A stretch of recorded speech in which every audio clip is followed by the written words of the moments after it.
আমরা খুবই দুঃখিত আমাদের ব্যাড সার্ভিসের জন্য। আপনার যখন লাগবে তখন আসবো, ফোন না দিলেও আমরা হাঁকবই। অফকোর্স ঠিক করেন।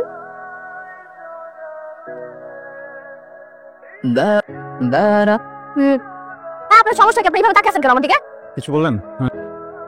বলুন। টেলিভিশনের দিকে তাকাইছি, বুঝছেন, ছিল ক্যালার গেছি।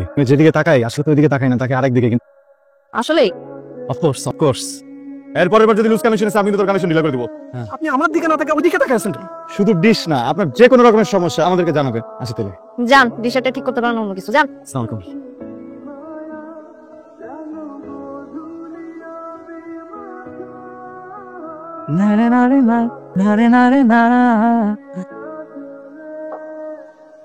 পাঁচটা মিনিট। হ্যাঁ কেমন আছেন ডিশ ভাবি?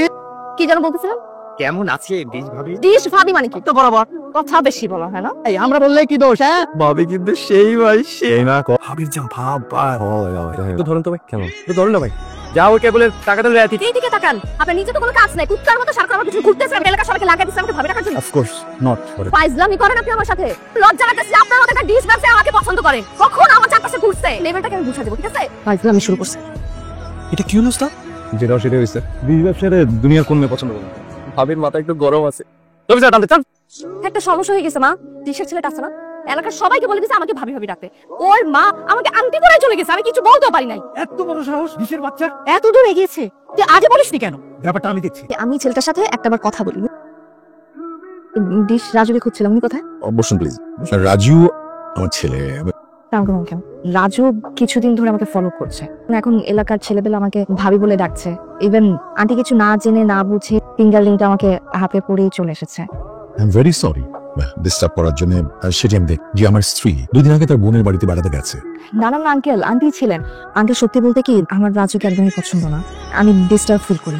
বাবা মাকে এখন ব্যাপারটা জানিয়েছি। Thank you. কি নাম মা আপনার? প্রীতি। আমার স্ত্রীকে আমি চিনি। কখনোই আমার অনুমতি ছাড়া আসলে তিনি আমার স্ত্রী ছিলেন। I am sure. চেহারা তো আপনার মনে আছে নিশ্চয়? জি। এর দেখুন তো এই ছবিটা। না আঙ্কেল। থানা পুলিশ পছন্দ করেন, আমিও না। আপনি চিন্তা করবেন না। তাহলে আমাকে আংটি পরে দিল কে? তুই সব জানিস। আংটি বদলের নাটক নিশ্চয়ই জানিস তুই। সব চারটার মধ্যে ওকে জিমা কিছু মনে করবেন না। যাই আজকে। আমি ফার্দার আর যদি কোনোদিন ওই মেয়েকে তুমি ডিস্টার্ব করেছো তোমার ক্ষমা নেই, মনে রেখো ব্যবসা। তোমার এই ছেলের বন্ধুরা জাকির আছে না, তার বড় বোনকে মা সাজিয়ে হেনস্থা করেছে। মান সম্মান দুই চাকর দিয়ে। মান সম্মান আছে আমাদের? একটু বলতে দাও। কিসের মান সম্মানের কথা বলেন আমাকে একটু বলেন তো। এলাকার মানুষজন আপনারা কি নামে ডাকে? ডিশাচল। হ্যাঁ, আমি ওই মেয়েটাকে অনেক পছন্দ করি। আমি মেয়েটার কাছে গেছিলাম আমার প্রফেশনের জন্য, কিন্তু আমার তো প্রফেশনের সমস্যা। যাও তুমি তোমার স্ট্যাটাস নিয়ে থাকো। তাই ব্যাগটা দেখছো, খুঁজে পেয়েছি। সে নিজেই কাজ করতে চলে গেছে। আসতেছি, তাহলে আপনার সাথে কথা নিয়ে আসতেছি। ঠিক আছে শেপো আম্বুপে না 13 নম্বর রোডে কইলো নিজের কাম নিজেই করব।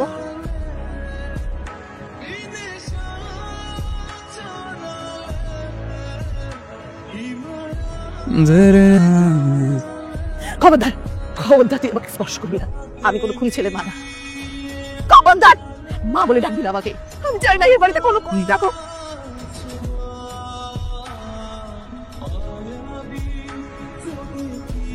ও কিছু বুঝতে পারে না তো? একটু হোটেলের খাবার বলে চালাই দে। 5 স্টার। সব আমার কারণ। আসসালাম।